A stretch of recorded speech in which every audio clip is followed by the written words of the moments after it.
Denver police are investigating an apparent hate crime at the airport. The investigation started when a noose was planted at a DIA job site.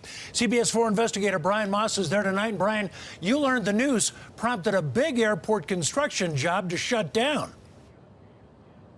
Jim, all the work on the $700 million expansion of gates on the A and B concourses was stopped for 4 whole days after the noose was found. And the construction company managing the project says they hope their aggressive actions set an example and change attitudes in the construction industry.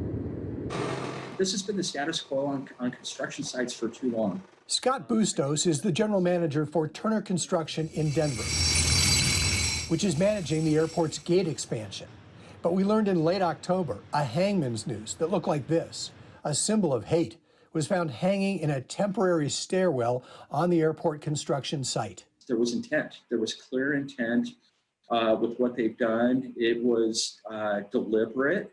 Bustos said his company could have swept it under the rug, but instead, they immediately shut down the project for 4 days, reported the crime to Denver police, offered a $125,000 reward for help finding the perpetrators. Turner expressly prohibits harassment or bias. And all 550 workers on the site were put through anti-bias training. Well, we said no more. We're going to be vocal, we're going to be deliberate, and we're going to start to make a change in the industry on this project, and that was our intent. There can be no legitimate reason for putting a noose anywhere, let alone in a workplace, on a construction site, or a place where others would see it.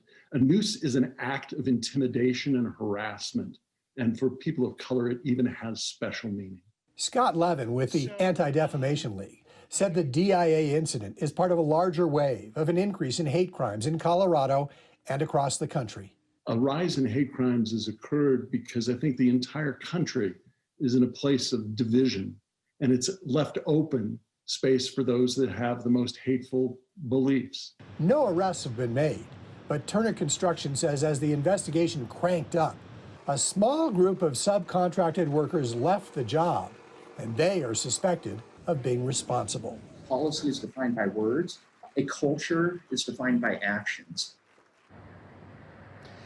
And this action by the construction company was costly. One administrator with Turner Construction estimates that shutting the project down for 4 days cost more than $1 million a day in lost production.